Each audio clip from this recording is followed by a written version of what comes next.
नमस्कार मित्रांनो, सर्वांना श्री स्वामी समर्थ।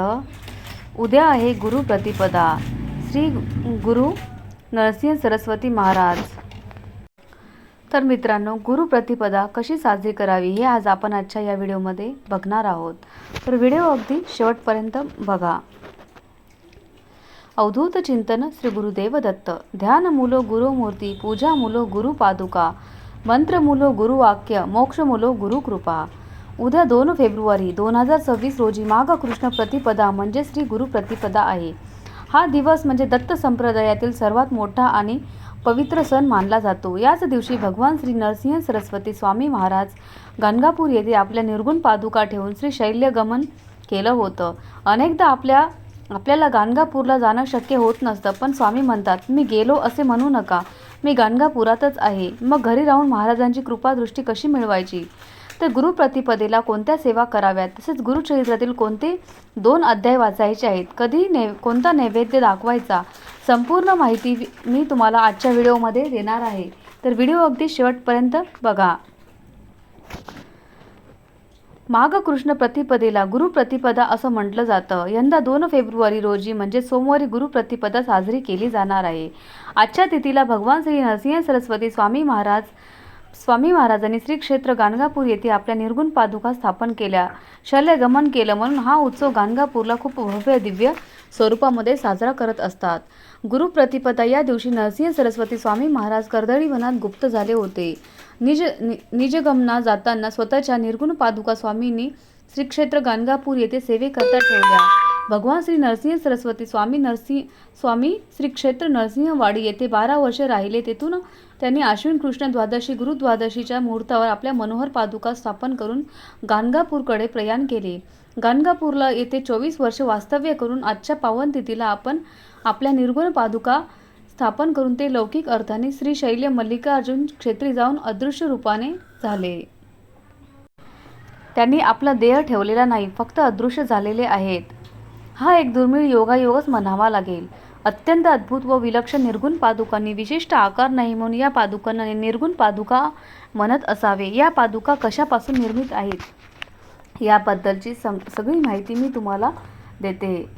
आता त्याच निर्गुण पादुकाचं दर्शन घेण्यासाठी भक्त गाणगापूरला येत असतात, पण बऱ्याच जणांना गुरु प्रतिपदेला श्री क्षेत्र गाणगापूर येथे शक्य होत नसतं।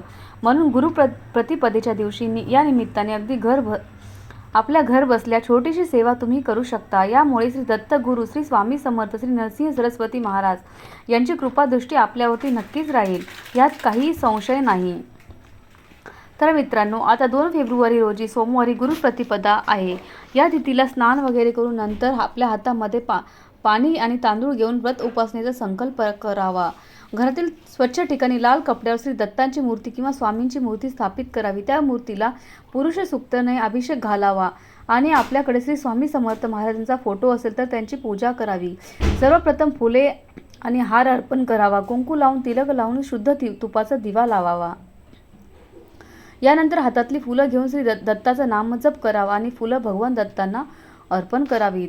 पूजा झाल्यानंतर आपल्याला आरती म्हणायची आहे, पण ही आरती आपल्याला श्री नरसिंह सरस्वती महाराजांची, गणपती बाप्पाची, दत्तांची, स्वामी समर्थ महाराजांची या सर्व आरत्या आपल्याला या दिवशी म्हणायच्या आहेत। पण त्या अगोदर आपल्याला त्यांना नैवेद्य दाखवायचा आहे।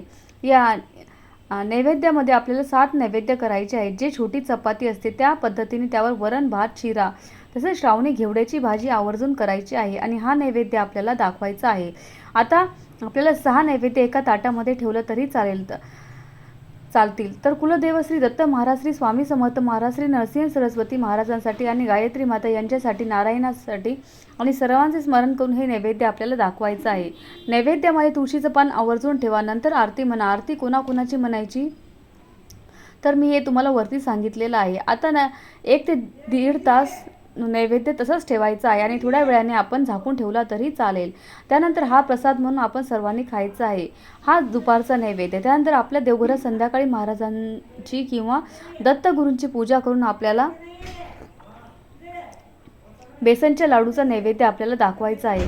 छोट्या बंद डब्यात अहोरात्र देवघरात हा डब्बा आपल्याला प्रसाद म्हणून ठेवायचा आहे। तो प्रसाद ग्रहण करावा असे सांगितले जाते। जर लाडू बनवायला तुम्हाला वेळ नसेल तर विकत आणले तरी चालतील, पण शक्यतो स्वतःच्या हाताने दत्त महाराजांना हा प्रसाद तुम्ही द्या. आजच्या दिवसाची सर्वात महत्त्वाची सेवा म्हणजे गुरुचरित्रातील 51 व 52 अध्यायाचे पठण करावे. मी पुढील व्हिडिओमध्ये हे दोन्ही अध्याय तुमच्यासाठी टाकणार आहे, तर हा व्हिडिओ नक्की शेवटपर्यंत बघा. या अध्यायामध्ये महाराजांचा गुप्त होण्याचा आणि शिष्यांना मिळाल्याचा पुष्पांचा प्रसाद. तर मित्रांनो, अतिशय भावुक असा प्रसंग आहे. असं म्हणतात की या दिवशी 51 व 52 अध्यायाचे वाचन केल्यास संपूर्ण गुरुचरित्र पारायण करण्याचे पुण्य आपल्याला लाभणार आहे.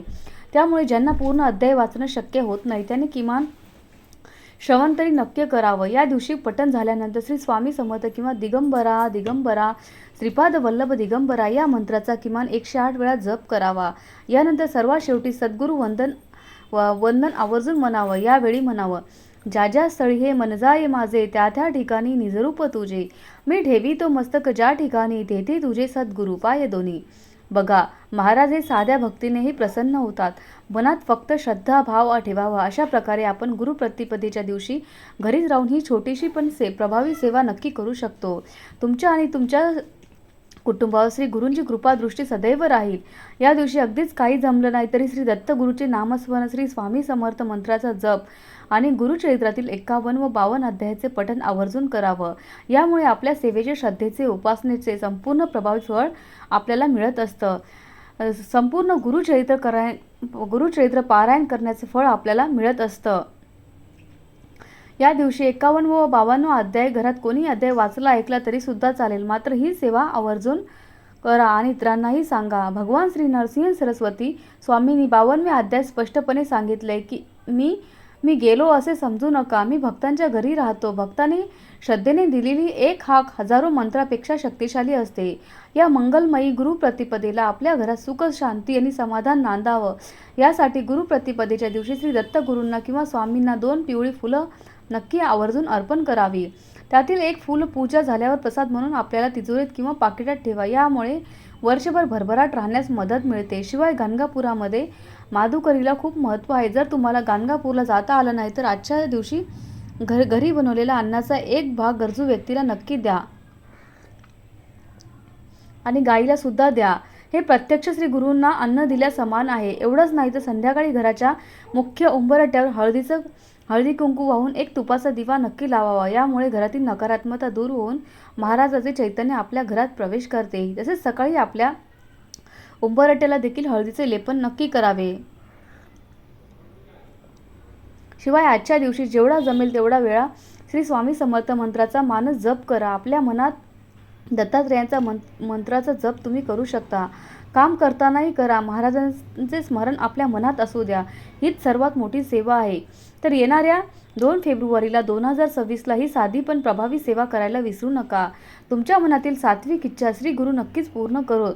भिवू नकोस, मी तुझ्या पाठीशी आहे. हा स्वामींचा सदैव आपल्या आठवणीमध्ये ठेवा. तुम्हा सर्वांना गुरुप्रतिपदेच्या खूप खूप शुभेच्छा. या सेवेने तुमच्या सगळ्या इच्छा, अपेक्षा पूर्ण होऊन सर्वांच्या अडचणी दूर होत ही स्वामींचरणी प्रार्थना. मनापासून सेवा करा. या सेवेचे महत्त्व इतरांनाही सांगा. हा माहितीपूर्ण व्हिडिओ आवडला असेल तर व्हिडिओला एक लाईक नक्की करा आणि चॅनलला सबस्क्राईब करायला विसरू नका. व्हिडिओ शेवटपर्यंत पाहिल्याबद्दल अगदी मनापासून धन्यवाद. खूप खूप आभारी आहे. धन्यवाद. श्री स्वामी समर्थ. जय जय स्वामी समर्थ.